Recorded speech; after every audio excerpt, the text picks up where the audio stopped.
ध्यान क्या है, इस छोटी सी घटना को समझें। चांग चिंग के संबंध में कहा जाता है वह बड़ा कवि था, बड़ा सौंदर्य पारखी था। कहते हैं चीन में उस जैसा सौंदर्य का दार्शनिक नहीं हुआ।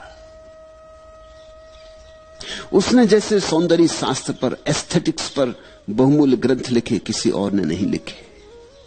वो जैसे उन पुराने दिनों का क्रोशे था।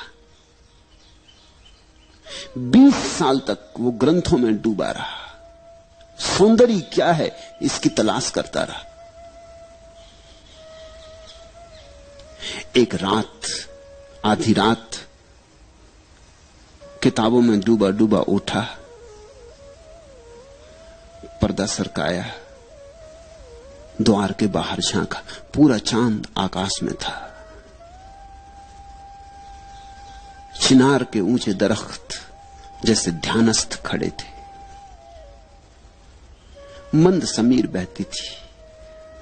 उस समीर पर चढ़कर फूलों की गंध उसके नासापुटों तक आई। कोई एक पक्षी, जल पक्षी जोर से चीखा और उस जल पक्षी की चीख में कुछ घटित हुआ, कुछ घट गया। चांग चिंग अपने आप से ही जैसे बोला, how mistaken I was, how mistaken I was, raise the screen and see the world.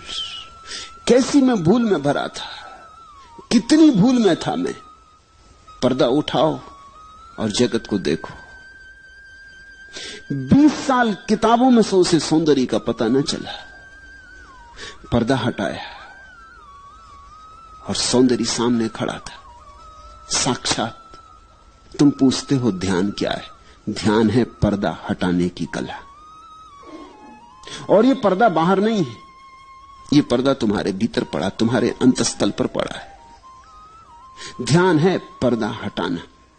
पर्दा बुना है विचारों से, विचार के ताने बानों से पर्दा बुना है।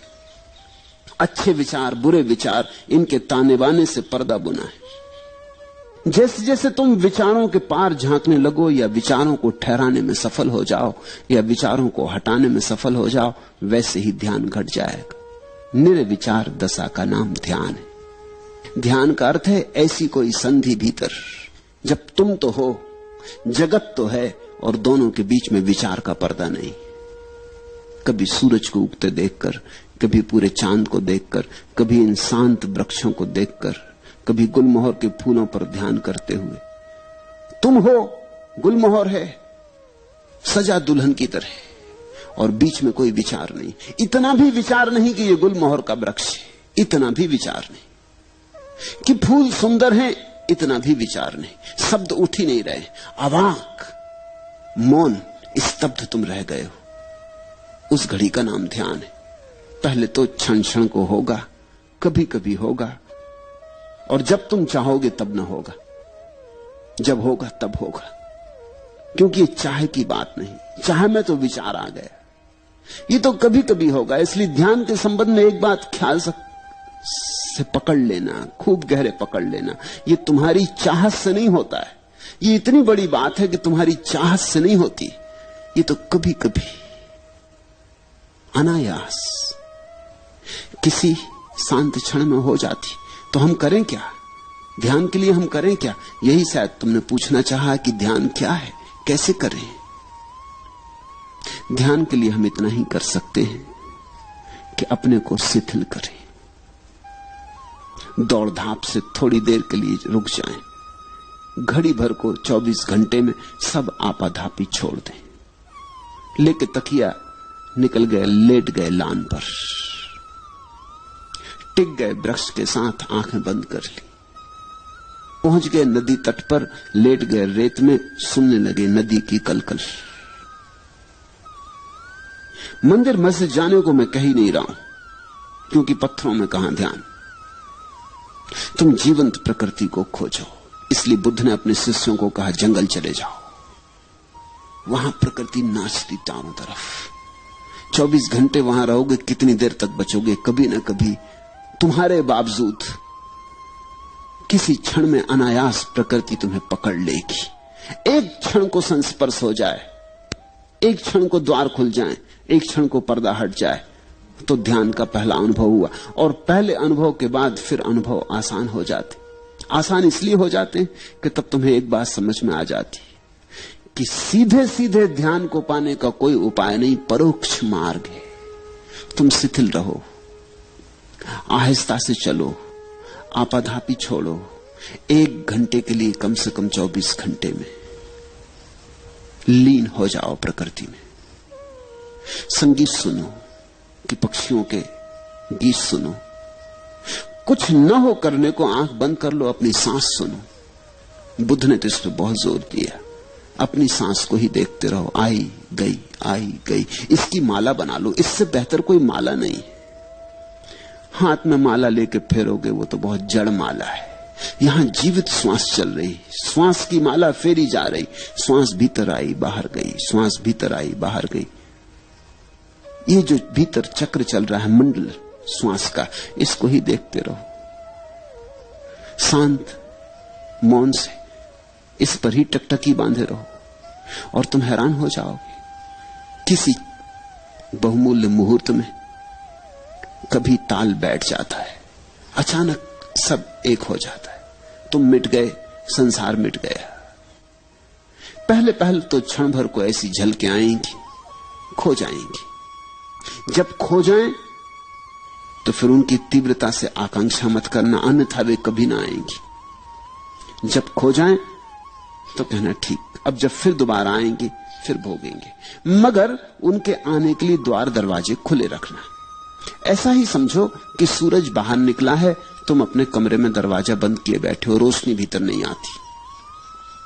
अब सूरज को कोई गट्ठर में बांध के भीतर लाने का उपाय भी तो नहीं। सूरज की किरणों को कोई गाय बैल जैसा हाँक के भीतर लाने का उपाय भी तो नहीं। क्या करोगे? दरवाजा खोल दो, सूरज की किरणें अपने से भीतर आ जाती। कभी कभी रात होगी और नहीं आएंगी क्योंकि सूरज नहीं है। कभी कभी दिन होगा और आएंगी क्योंकि सूरज है। कभी कभी दिन भी होगा और बादल घिरे होंगे और नहीं आएंगी क्योंकि सूरज बादलों में ढका है। मगर कभी कभी मौके मिलेंगे जब दिन है, बादल भी नहीं है, सूरज प्रकट है, तो किरणें भीतर आएंगी। तुम ज्यादा से ज्यादा बाधा न दो, बस इतना ही काफी है। मेरी बात को ख्याल में ले लेना। ध्यान को सीधा सीधा नहीं किया जाता, बाधा न दो। इसलिए तो मैं कहता हूं नाचो गाओ।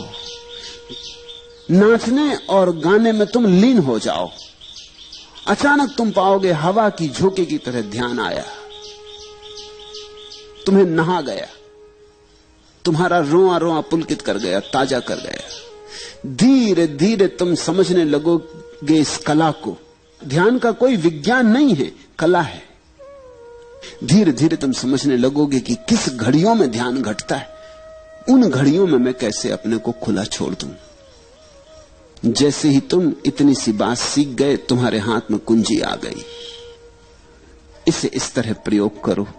कभी रात नींद खुल गई है, बिस्तर पे पड़े हो, अनिद्रा के लिए परेशान मत हो।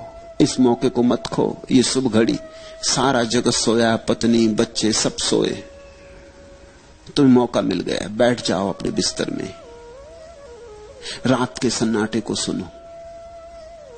ये बोलते हुए झींगर, ये रात की चुप्पी, ये सारा जगत सोया हुआ, सारा कोलाहल बंद। जरा सुन लो इसे शांति से। ये शांति तुम्हारे भीतर भी शांति को झंकारेगी। ये बाहर गूंजती हुई शांति तुम्हारे भीतर हृदय में भी गूंज पैदा करेगी, प्रतिध्वनि पैदा करेगी। जब सारा घर और सारी दुनिया सोई हो तो आधी रात चुपचाप अपने बिस्तर में बैठ जाने से ज्यादा शुभ घड़ी ध्यान के लिए खोजनी कठिन है। लेकिन मैं ये नहीं कह रहा हूं कि तुम आधी रात अलार्म भर के बैठ जाओ, कभी नहीं, तो धोखा हो जाएगा। तुमने अगर इसको कोई नियम बना लिया कि अलार्म भर के 2 बजे रात उठ के बैठ जाएंगे, फिर सब गड़बड़ हो जाएगी। ध्यान तुम्हारे खींचे खींचे नहीं आता। ध्यान इतनी नाजुक बात है तुम बुलाते हो तो संकोच से भर जाता, आते ही नहीं। बड़ी नाजुक दुल्हन है ध्यान। तुम जोर जबरदस्ती मत करना, नहीं तो बलात्कार हो जाएगा। बहुत धीरे धीरे फुसलाना पड़ता। फुसलाने शब्द को याद रखना, ध्यान को फुसलाना पड़ता। फिर 24 घंटे में कभी भी हो सकता है, लेकिन ख्याल यही रखना कि फुसलाना है, आयोजन नहीं करना। नहीं तो लोग हैं कि रोज 5 बजे उठाए और बैठ गए ध्यान करने, जड़ की तरह, यंत्रवत, मशीन की तरह। नहीं, ऐसा ध्यान नहीं होता। हां, तुम ख्याल रखो, थोड़ा अपने हृदय का भी भाव रखो कि जब तुम्हारा हृदय बहता हो तब चूकना मत। तब 1000 काम हो तो छोड़ के एकांत में बैठ जाना। अपने स्नान गृह में भी बैठ गए जाके तो चलेगा,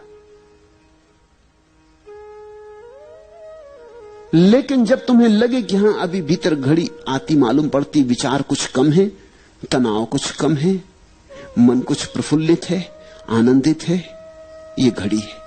लोग अक्सर उल्टा करते, जब उनका मन दुखी होता तब ध्यान करते हैं। लोग दुख में भगवान को याद करते। ये तो जब उल्टी हवा बह रही तब बहुत कठिन हो जाएगा सुख में याद करना। इसलिए मेरे सूत्र अनूठे हैं। मैं तुमसे कहता हूं, जब तुम्हारा मन बड़ा सुखी मालूम पड़े, कोई मित्र घर आया है, बहुत दिनों बाद मिले, गले लगे, गपशप हुई है, मन ताजा है, हल्का है, खूब प्रसन्न हो तुम, इस मौके को छोड़ना मत। बैठ जाना एकांत में। इस घड़ी में सुख का सुर बज रहा है, परमात्मा बहुत करीब है। सुख का अर्थ ही होता है जब तुम्हारे जाने अनजाने परमात्मा करीब होता है, चाहे जानो चाहे ना जानो। सुख जब तुम्हारे भीतर बजता है तो उसका अर्थ हुआ कि परमात्मा तुमसे बहुत करीब आ गया। तुम किसी अनजाने मार्ग से घूमते घूमते परमात्मा के पास पहुंच गए हो। मंदिर करीब है, इसलिए सुख बज रहा है। इस घड़ी को चूकना मत। इस घड़ी में तो जल्दी से खोजना, कहीं किनारे पर ही हाथ के बढ़ाने से ही मंदिर का द्वार मिल जाएगा। लेकिन लोग दुख में याद करते, सुख में भूल जाते। दुख में तुम मंदिर से बहुत दूर पड़ गए हो, अनंत दूरी है। दुख में तो भरोसे नहीं आता कि ईश्वर हो भी सकता है। दुख में कहां भरोसा आ सकता है? दुख में तो ऐसा लगता है संसार में कोई नहीं है। दुख में तो ऐसा लगता है कि ये कोई शैतान चला रहा है संसार को, कोई दुष्ट। दुख में तो ऐसा लगता है कि समाप्त कर लो अपने को। न कोई कृतज्ञता, न कोई धन्यवाद का भाव उठता। दुख में कैसे उठे? लेकिन लोग दुख में मंदिर जाते, मस्जिद जाते, भगवान को याद करते, प्रार्थना करते और सुख में भूल जाते। और मैं तुमसे कहता हूं, सुख में ही घटता है। सुख के क्षण में ही तुम करीब से करीब होते हो। उस समय सरक जाना, उस समय लेट जाना जमीन पर, साष्टांग रख देना सिर भूमि पर, ठंडी गीली लान पर लेट जाना, आंख बंद कर लेना। उस क्षण सोच लेना अपने को कि मिल रहे पृथ्वी के साथ, एक हो रहे पृथ्वी के साथ। और तुम पाओगे कभी कभी आ जाती लहर, तरंग की तरह तुम्हारे भीतर प्राणों में कुछ कब जाता, कोई नई बीन बजती। धीरे धीरे पहचान हो जाएगी और धीरे धीरे तुम्हें कला आ जाएगी। तुम धीरे धीरे पहचानने लगोगी कि कब इसके होने के क्षण होते, कैसी दशा होती तुम्हारी जब ये निकटता में घट जाती है बात, और कैसी दशा होती तुम्हारी जब ये मुश्किल होती है बात। फिर तुम पहचान पे पड़ जाओगे। तुम्हारी आत्मविज्ञा, तुम्हारा प्रतिभिज्ञा, तुम्हारी पहचान धीरे धीरे साफ होने लगेगी। पहले तो अंधेरे में टटोलने जैसा है, मगर ध्यान घटता है। और कभी कभी तो उन लोगों को भी घटता है जिन्होंने ध्यान के संबंध में कुछ सोचा ही नहीं। अधार्मिकों को भी घटता है, क्योंकि ध्यान की कोई शर्त ही नहीं है। छोटे बच्चों को घट जाता है, छोटे बच्चों को ज्यादा घट जाता है जब बजाय बड़ों के। तितली के पीछे भाग रहा बच्चा, सुबह का सूरज निकला, भागा जा रहा तितली के पीछे, सब भूल जाता है, तितली ही सब हो गई, उसे याद ही नहीं रहती, खुद भी तितली जैसा उड़ा जा रहा। उस घड़ी ध्यान की झलक मिल जाती। लोग जीवन भर याद करते हैं कि बचपन में बड़ा सुख था। किस सुख की याद है ये? क्या तुम सोचते हो बचपन में तुम्हारे पास बहुत धन था? नहीं था, जरा भी नहीं था। 2-2 पैसे के लिए रोना पड़ता था, 1-1 पैसे के लिए बाप और मां के मोहताज होना पड़ता था। धन तो नहीं था। कोई बड़ा पद था? कहां से होता पद? सब तरह की झंझटें थी। स्कूल कारागृह था, जहां रोज रोज बांध के भेज दिए जाते थे, जहां बैठे बैठे सिवाय परेशान होते थे, कुछ समझ में ना पड़ता था। और हर कोई दबा देता था, बल भी नहीं था, हर एक छाती पे सवार था। तो बचपन में सुख कैसा था? न धन था, न पद था, न प्रतिष्ठा थी, न कोई सम्मान देता था। सुख हो कैसे सकता था? सुख कुछ और था। तितलियों के पीछे भागने में ध्यान की किरण उतर आई थी। सागर के किनारे शंखसीप बीनने में परम आनंद का क्षण उतरा था। कंकड़ पत्थर बीन लाए थे और समझे थे कि हीरे ले आए, और किस चाल से मस्त होकर आए थे। कुछ भी न था हाथ में, लेकिन कुछ ध्यान की सुविधा थी। मेरे देखे बचपन में ध्यान के अतिरिक्त तो और कोई सुख नहीं। तुम भूल गए हो, तुम्हें इतनी भर याद रही कि बड़ा सुख था। अगर तुमसे कोई पूछे कि बताओ क्या क्या सुख था, तो तुम मुश्किल में पड़ोगे। और ध्यान की तो तुम्हें याद ही नहीं, ध्यान शब्द ही अपरिचित हो गया है। बच्चे को ऐसा पता भी नहीं था कि ये ध्यान है, पर पता होने से क्या होता है? तुम्हें पता हो कि सोना है या नहीं, इससे क्या होता है? सोना सोना है। जैसे जैसे तुम बड़े होते गए, वैसे वैसे ध्यान छूटता गया, क्योंकि तुम विचारों में ज्यादा पढ़ते गए। विचार का शिक्षण दिया गया है, स्कूल, कॉलेज, यूनिवर्सिटी सब विचार सिखाते। अभी तक मनुष्य जाति का ऐसा अभागापन है कि कोई विश्वविद्यालय ध्यान नहीं सिखाता। विचार, धीरे धीरे तुम विचार से भरते गए, चिंताएं चिंताएं। तुम चूक ही गए वो छोटे छोटे क्षण जब पर्दा हट जाता था, अपने से हट जाता था। तुमने देखा बच्चे कैसे प्रमुदित मालूम होते, छोटे छोटे बच्चे जिनके पास कुछ भी नहीं है, कोई कारण नहीं प्रसन्न होने का, अकारण प्रसन्न है। वो अकारण प्रसन्नता ध्यान है। देखा एक छोटा बच्चा अपने झूले में पड़ा है, कुछ नहीं, चूसने को अंगूठा चूस रहा, और कैसा प्रसन्न मालूम होता। ऐसा प्रसन्न मालूम होता है कि सिकंदर भी ना रहा होगा प्रसन्न, अकबर और अशोक भी ना रहे होंगे ऐसे प्रसन्न, बड़े से बड़े साम्राज्य के मालिक ऐसे प्रसन्न ना रहे होंगे। इसके पास कुछ भी नहीं, या तो अपने हाथ का या पैर का अंगूठा डाले चूस रहा, लेकिन कुछ घट रहा है। अभी पर्दा खुला ही है, अभी विचार उठते ही नहीं, अभी भीतर की वीण बज रही है। यहूदियों में एक कथा है कि जब कोई बच्चा पैदा होता है तो देवता आते और उस बच्चे के सिर पे हाथ फेरते, ताकि वो भूल जाए उस सुख को, जो सुख परमात्मा के घर उसने जाना था। नहीं तो जिंदगी बड़ी कठिन हो जाएगी। दयावश ऐसा करते हैं, नहीं तो जिंदगी बड़ी कठिन हो जाएगी। अगर वो सुख याद रहे तो बड़ी कठिन हो जाएगी तुलना में।